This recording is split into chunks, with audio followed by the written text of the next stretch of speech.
elephant in the room. Obviously, from my accent, you guys can tell. I am Canadian. Not really, I'm American. But I like the fact that every time someone is trying to figure out where I'm from, they always ask if I'm Canadian first. And I get it. Because now I would also be offended if someone assumes that I'm American. Like, am I not polite enough to be Canadian? Am I just an asshole? Like, I could be Canadian. So that's my one joke about being American. Oh, wait, no, hold on. So, I used to work at a cafe, and that means I would have to talk to people on a daily basis, specifically older people, and they like to ask, "Oh, what are you doing here?" Which is a very personal question, very open. I mean, there's a whole international university in your town, and you're asking someone who's clearly foreign and clearly of age to be at university, what are you doing here? So to me, I would rather have a more interesting conversation than the same conversation about, yeah, I go to university, yeah, I'm a journalist student, yeah, I miss my mom. Like, it's just constant and boring, so I've started lying. And I've started saying that I'm adopted. There's two ways I play it.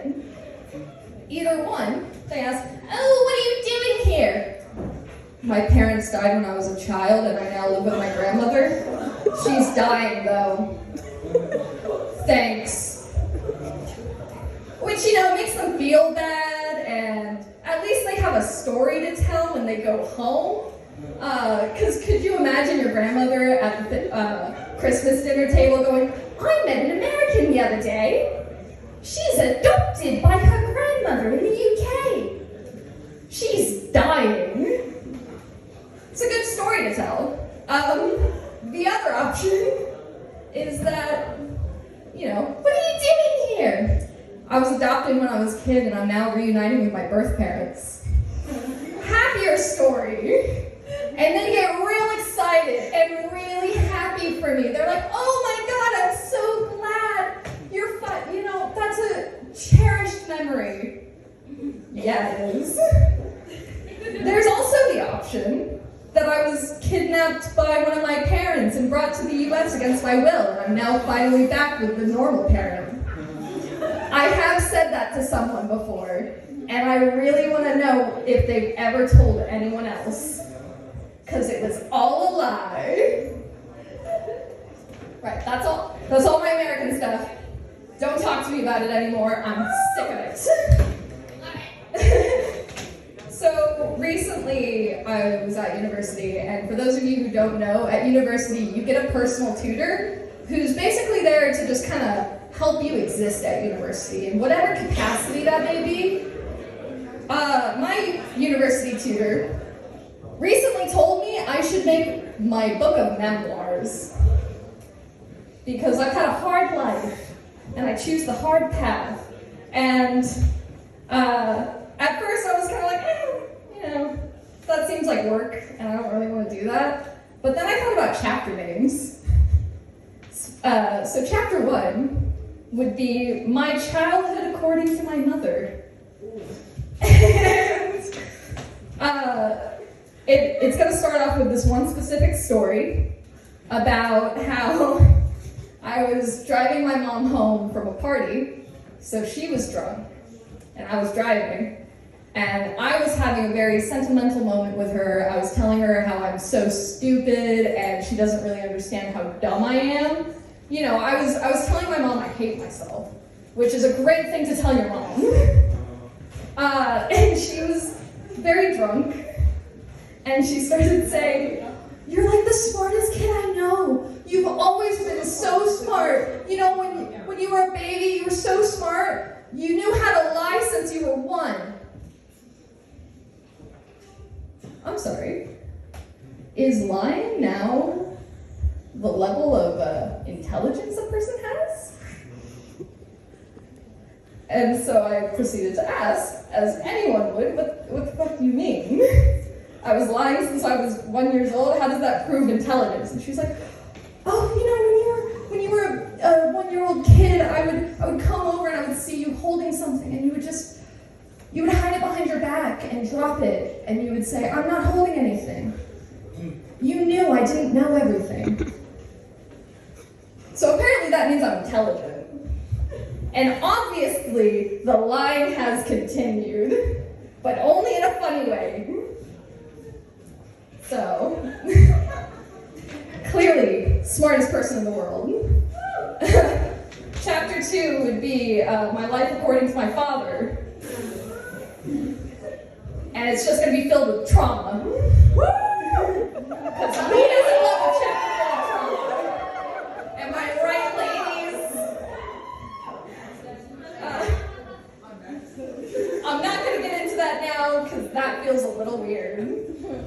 So we're going to move on to chapter 3, called I Ate the Kit Kat Like That First. Context. When I was in early secondary school or high school or whatever the fuck you want to call it, because why does it matter? It's that weird stage where you don't know what's going on, but you're trying to pretend like you do. I was eating a Kit Kat, and like any deranged person, I eat the Kit Kat by biting the outside, like the chocolate on the outside, and then taking it off wafer by wafer and licking the filling in between, which is really weird. Seems really weird. But it's how I've always eaten it. And I was eating it like that in front of one of my friends, and she turns to me and asks, "Oh, are you eating your Kit Kat like that because of Kim Kardashian?" I don't even know what Kim Kardashian does now. Didn't know about her back then. I know she's dating Drake or Kendrick Lamar or Jay-Z. I don't know. She's dating one of those dudes. I don't know which one. It's also going to be a chapter full of my little quirks and weird things I do, such as, and my flatmate, when I tested this on her, said that it made her cringe a lot. So I really want to see some cringing faces. So I don't know how to let things go. And I don't mean I'm very stubborn, I'm set in my ways. No. I mean if I own a pair of shoes or a piece of clothing, I'm not getting rid of that until it is literally in threads. A perfect example of this is I had this nice pair of cable knit thigh highs. There were 2 of them. I recently got rid of them this week because the fabric on the sole was smaller than my finger. That's how much of the thigh high was gone. I was putting a pair of socks over the sock just to make it function as a sock. It was at that point that everyone was like, you need to get rid of them. It's upsetting. But I didn't want to get a new pair, so I kept the old one. They were just from Amazon, but I don't know how to get rid of things. Another depressing story along those lines is when I was going to secondary school here. We found out very quick, my mom and I, that I can't wear shoes that aren't expensive. And when I say this, I mean the soles of the shoes will come off within a month. So as a secondary school kid, I didn't want to go buy new shoes. My mom gave me her debit card to buy new shoes, and I just didn't want to, because why would I want to spend money? That seems ridiculous. So there was this one time, it was raining, I was in Brighton, wind was blowing, I was in my really oversized school uniform, my bag was tattered, the right sole of my shoe was completely torn off up to the toe, so every time I walked, the sole just kind of flopped out, and my foot got wet. I had a homeless man come up to me as I was walking, and he said, "I'm so sorry. I hope things get better for you. I really hope that, things turn around for your life. I didn't have the heart to tell him that I was doing fine, I'm just lazy. He was way worse off than me. I just was a lazy kid. How do you explain to some homeless guy that you don't know when you're 15 years old that you're just lazy and can't get yourself to go to the shoe store to buy new shoes? I mean, I feel bad, but also kind of funny. So that's all of chapter 3. Chapter 4, well, not really chapter 4, but like chapter 5 or 6, is going to be called My Experience in the Healthcare World.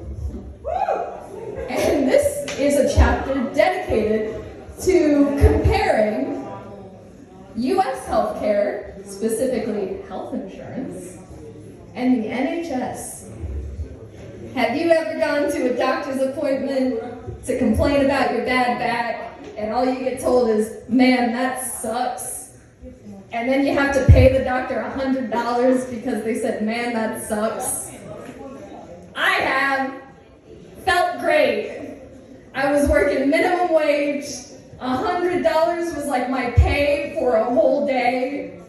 And this doctor got to take it just because I complained to her for a bit. You're not my therapist.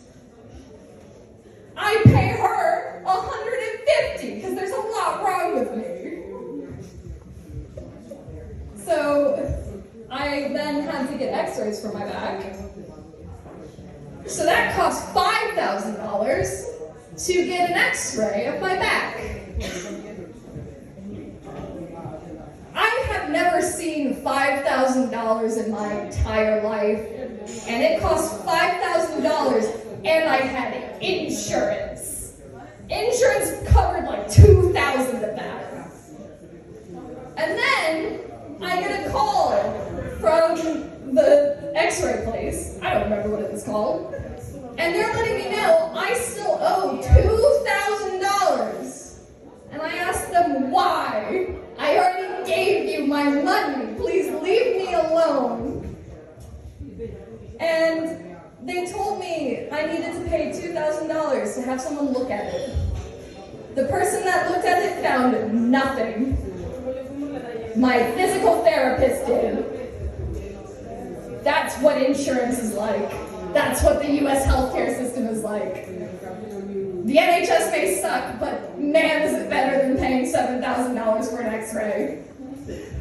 All right, that's my set. I'm being told to wrap it up. Please donate to charity because it feels good.